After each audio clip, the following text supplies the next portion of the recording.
Welcome back to our channel మన సవిత్ర. ఈరోజు వీడియోలో హెల్తీగా టేస్టీగా ఒక రైస్ వెరైటీ అనేది చేసి చూపించబోతున్నాను. అది కరివేపాకు రైస్. మసాలాలు ఏమీ లేకుండా మైల్డ్ ఫ్లేవర్తో చాలా టేస్టీగా ఉండే కరివేపాకు రైస్ని ఎలా చేయాలో ఆలస్యం చేయకుండా ప్రాసెస్లోకి వెళ్ళిపోదాం. ఇక్కడ నేను 2 కప్స్ కరివేపాకు అనేది తీసుకున్నాను.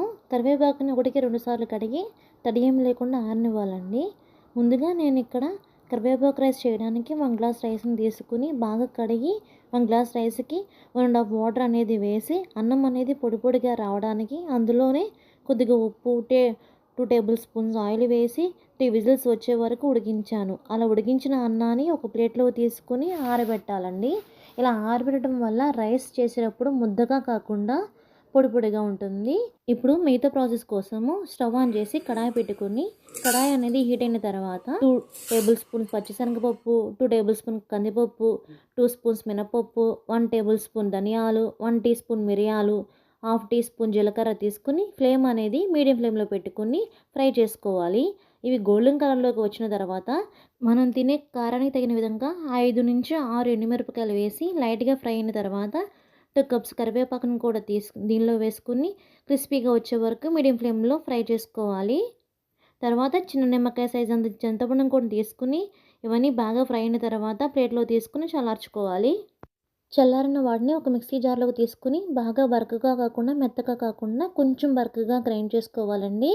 ఈ పౌడర్ని మీరు ఖాళీగా ఉన్నప్పుడు రెడీ చేసుకుని పెట్టుకుంటే మార్నింగ్ లేవగానే 5 మినిట్స్లో లంచ్ బాక్స్ అనేది పెట్టేయచ్చు. ఇవి 1 మంత్ వరకు ఫ్రిడ్జ్లో పెట్టకపోయినా స్టోర్ చేసుకోవచ్చు. ఫ్రిడ్జ్లో పెట్టుకుంటే 3-4 మంత్స్ వరకు స్టోర్ చేసుకోవచ్చు అండి. ఇందులో రుచికి సరిపడినంత ఉప్పు కూడా వేసుకుని స్టోర్ చేసుకోవాలండి. ఇప్పుడు అదే ప్యాన్లో 2 స్పూన్స్ ఆయిల్, 1 స్పూన్ నెయ్యి వేసుకుని ఆయిల్ హీట్ అయిన తర్వాత 1 స్పూన్ పచ్చిశనగపప్పు, 1/2 స్పూన్ ఆవాలు, 1/2 స్పూన్ జీలకర్ర, చిటికెడు పసుపు, కొద్దిగా కరివేపాకు, కచ్చాపచ్చాగా దంచిన ఎల్లుల్లి రెమ్మలు, గుప్పెడు వేరుశనగ గుళ్ళు, 10 జీడిపప్పులు వేసి గోల్డెన్ కలర్లోకి వచ్చేలాగా ఫ్రై చేసుకోవాలి.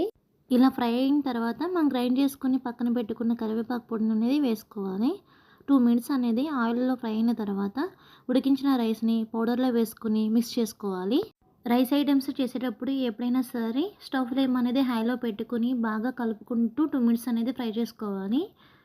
ఇలా ఫ్రై చేసిన తర్వాత రుచికి సరిపడినంత ఉప్పు వేసుకుని చివరిగా 1 స్పూన్ నెయ్యి వేసుకుని మొత్తం మిక్స్ చేసుకుని సర్వ్ చేసుకుంటే టేస్టీగా ఉండే కరివేపాకు రైస్ అనేది లంచ్ బాక్స్కి చాలా బాగా సెట్ అవుతుందండి.